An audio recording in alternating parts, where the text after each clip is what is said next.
Definitely sounds mad.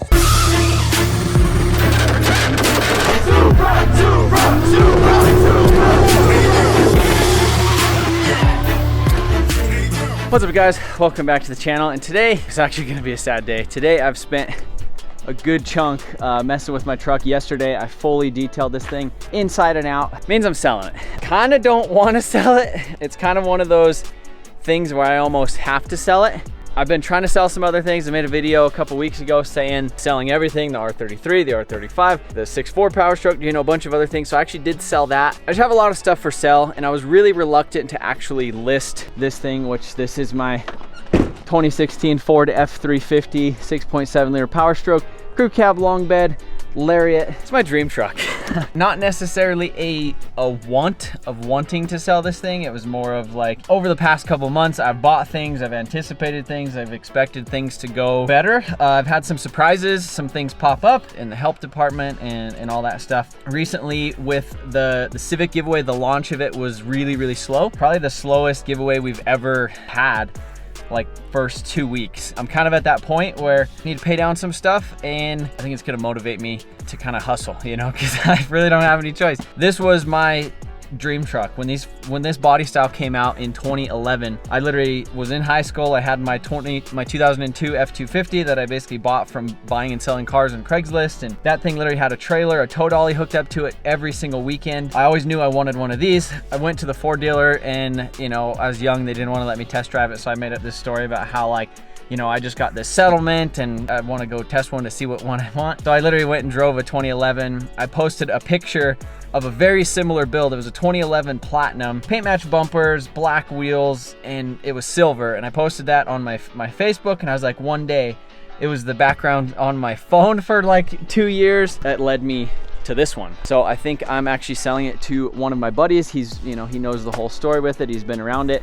And it literally just got us back from Vegas. It's towed us to Florida, California, Texas, all over the freaking country. So walking out into the junkyard.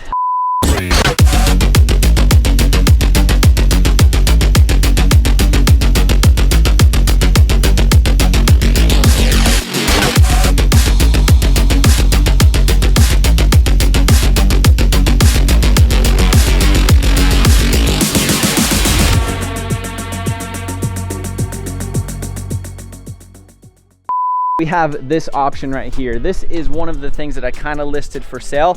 This is a 2005 crew cab short bed F350. It is a lariat with the 6-liter Powerstroke turbo diesel, and I bought this thing from the auction. Got actually a pretty good deal on it, and it was stolen. So looking at it, you can see the fenders have been replaced. The mirrors are kind of rusty. Overall, I think it's a Colorado truck, so it's in decent shape.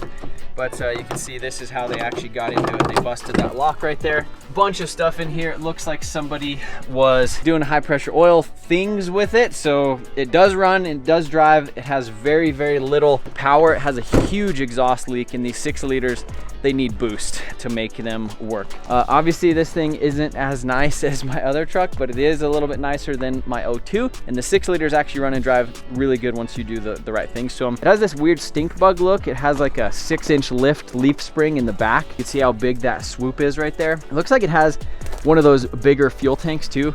Normally a short bed has like a 20-gallon tank or something like that. This one I think has like a 50 or 60-gallon tank, which is, you know, kind of necessary when you're making them long drives. So that is option number one. No matter what, I need to fix this thing, paint the fenders, and this was just going to be a flip truck. This next option is probably my favorite option as far as budget wise. That is this 2014 Ford F350. It has the 6.7 liter Powerstroke in it.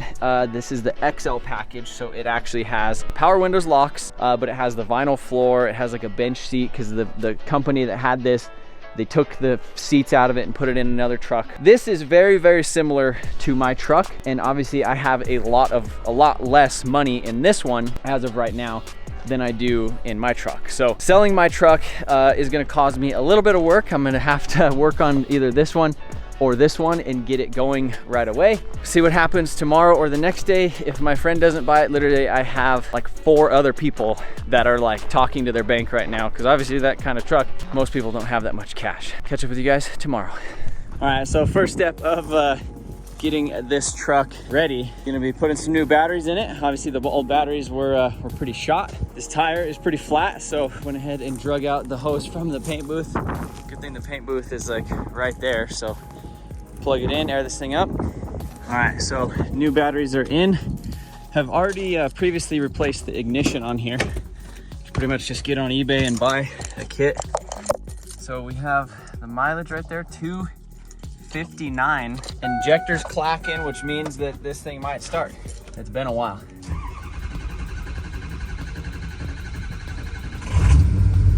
Oh, yep. Uh-oh.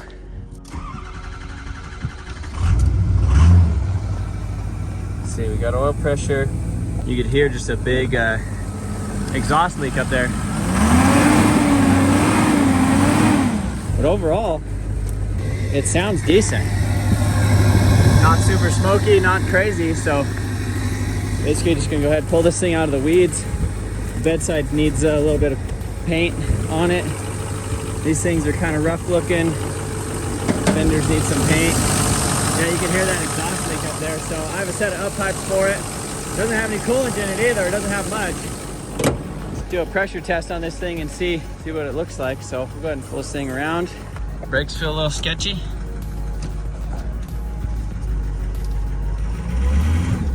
Oh, here we go, boys.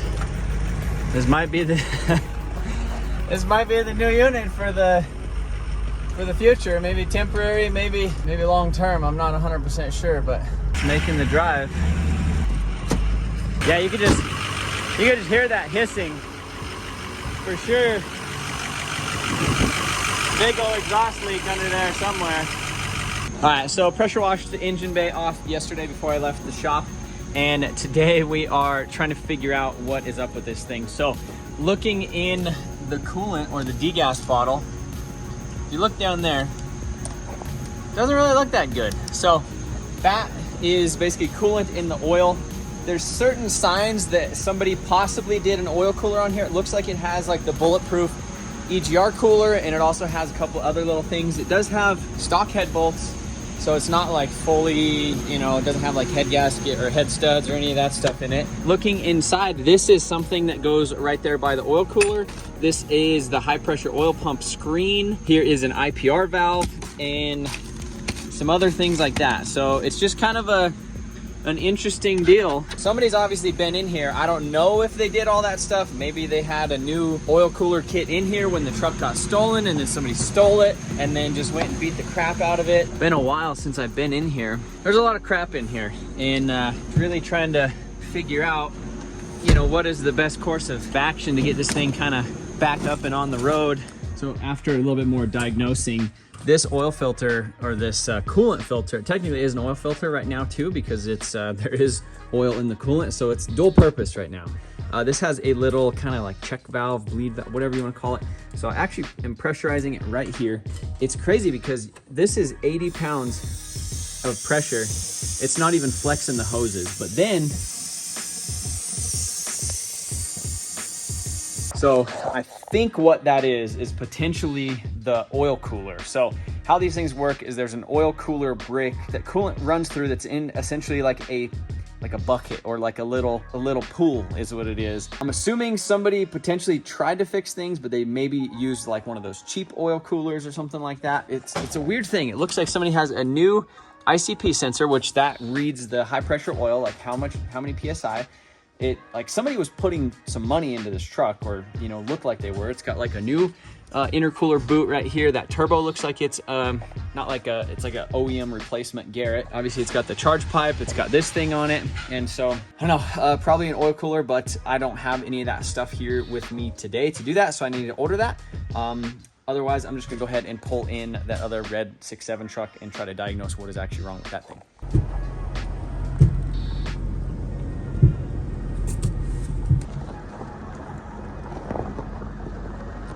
Whew, guys, it is chilly outside today. So got the 6-liter parked outside, and now we're gonna start messing with this 2014 6.7 liter, actually 2014 F350 with the 6.7, and try and diagnose what is wrong with it. We might drive this for 1 week, maybe 2 weeks, maybe 3 weeks, maybe 6 months, maybe a year. We don't know, but overall it needs to run no matter what, whether we get it running and sell it or whether we officially make this the tow rig for a little while. So it's kind of one of those things, you know, it's like I'm almost like embarrassed to share it because I feel like I failed in certain aspects, you know, but at the same time, it's like I'm kind of excited because it's like it's a new challenge. You guys know how I am with challenges. I love building cars, and I like to have a purpose behind building a car or a truck or anything like that. And now I have a reason. I have 100% purpose to do this. So yeah, we're gonna get right into it.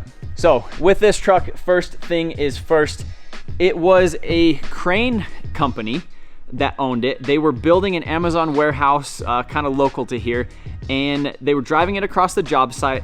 It ran over a piece of rebar. It jammed the rebar into the oil filter, basically ripped the oil filter off, lost all of its oil driving across the job site. I think it shut itself down or something else and turned off. They brought it back to the shop. They put new oil, new filter, everything in it, and they got it to start. Just like I'm about to show you. It starts, runs for 3 seconds, and it's like you turned off the key.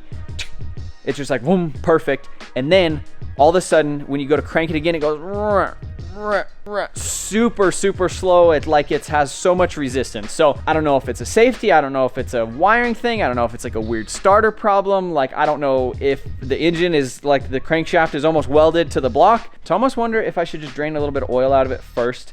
But I do kind of want to start it for you guys. It was sitting outside really cold, so we're gonna go ahead and throw these brand new batteries in it. Also, before they got rid of the truck, they put on these old mirrors. They took some old mirrors off of an old truck.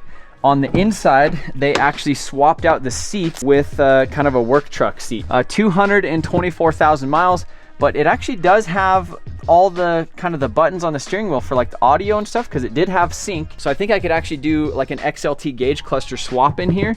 And it already has an aftermarket radio with like Bluetooth and stuff. I'm gonna miss, because I haven't done anything yet, I'm gonna miss having a backup camera. So that's kind of essential. Looking at this thing, I mean, it's kind of a weird deal because I'm kind of distracted now, because now I'm looking at paint matched red trucks and looking at mirrors and looking at everything that I could do to this to make it like presentable again. It needs a rear door. You can see the bed has a decent amount of, you know, kind of stuff that needs work on it. So then I'm like, well, should I paint it? And if I paint, you know, do I paint the doors or do I paint just the bed, or do I find a bed? Let's just get it running and then we'll figure it out. New batteries are in here. I'm gonna go, you can see how dirty and dusty this thing is. I wish I would have been able to pressure wash it before we moved it in, but it was snowing outside, so it's not the nicest weather. Need to see what we're working with. So I'm gonna go ahead, hop in this thing and try to fire it up, see what it does. See, everything's normal, and then watch.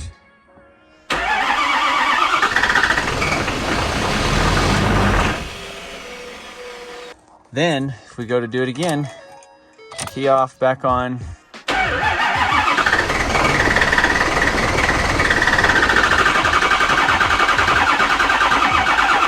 Sounds mad. Definitely sounds mad. Try it again.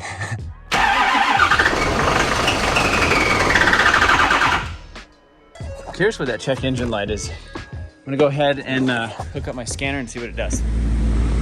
All right, so this is the very first time it has ever started and ran. Doesn't show oil pressure anywhere. That's wild. It's literally running now. Look at all that dust that came out of the exhaust. So this is weird. It's literally running just fine. Like it's running just, I thought I was gonna put a motor in this thing. I thought I was gonna have to like put an engine in it, like right now. No check engine light other than airbag, which I think that's because of the seat. I don't know, let's, I'm gonna back this thing out, rev it up. There's a bunch of dust that came out of the engine bay. I can't believe this thing's driving right now. That's insane. This is insane if this is working right now.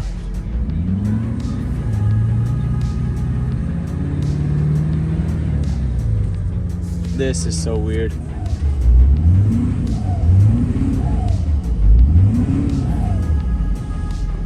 I mean, the turbos, like, this is weird. I don't know what to do. I'm scared to go drive it because if it dies, this thing's heavy. This is heavy. Like it says, only use that. This is wild. I don't know what's going on, but this thing runs. It's crazy. I literally thought I was putting an engine in this thing today.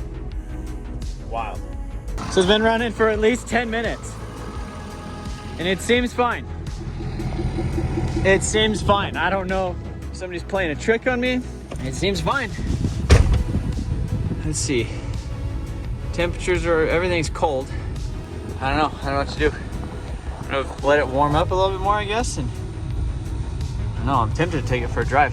First time a big truck has ever been on the 12,000 pound bend pack lift. Just lifted it up, no problem. So decided I wanted to check the oil. You can see that is a little like, I don't know, not metallic-y, it's like shimmery, but not even really shimmery. It's like, it's really, really faint. I haven't seen any chunks or anything like that yet, but I'm probably gonna get a paint filter and kind of strain this out. And then I'm actually gonna take off the oil filter and cut open the oil filter. Because obviously, you know, this thing had some sort of issues. We might have got really, really lucky and we might be able to get away with this. But if not, we will know when we pull the oil filter and we see if there's a bunch of bearing material, and like a bunch, then we'll have a lot of concerns. So new oil, new filter. I'm gonna run this through a paint filter real quick, just because if there is any big chunks, I want to be able to see them. All right, so I'm gonna go ahead and cut open this oil filter. Obviously I've seen some things I didn't really like. This is just a Longacre racing product. I just got this thing off of Amazon, so I'll put the link in the description, but works pretty good. It's just like you're popping a can open. Kind of some of those bigger flakes. There's no slivers that I've seen so far, so that's kind of good.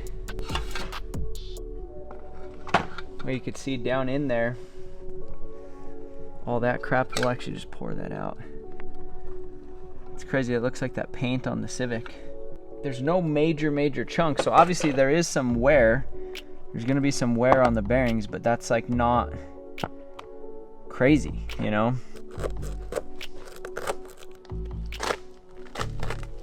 You can see some stuff right there. So looking into this a little bit more, as you can see, these are pretty small.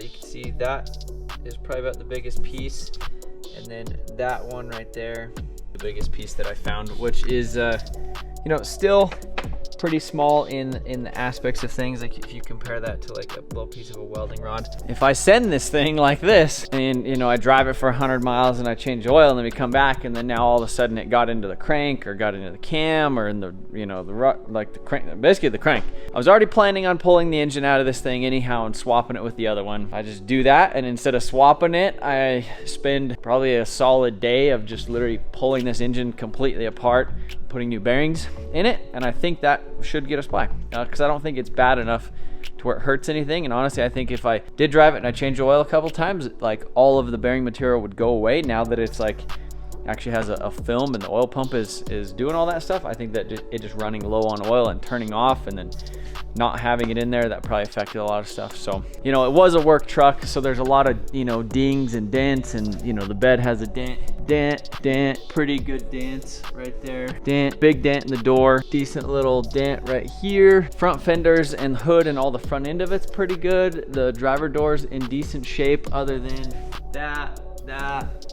And this back door was like rattle canned with a different color of red. So it's a slippery slope, you know, going down that thing, because you're like, oh, do I start painting this thing? And painting a truck is no joke. There's a lot of pieces. Do we just leave it how it is, drive it as a work truck, sell it as a work truck in a couple months when I figure out something else with the new bearings in the engine? We make sure she's solid. We get to ordering some parts. All right, guys, so I went ahead and I pulled this lower pan.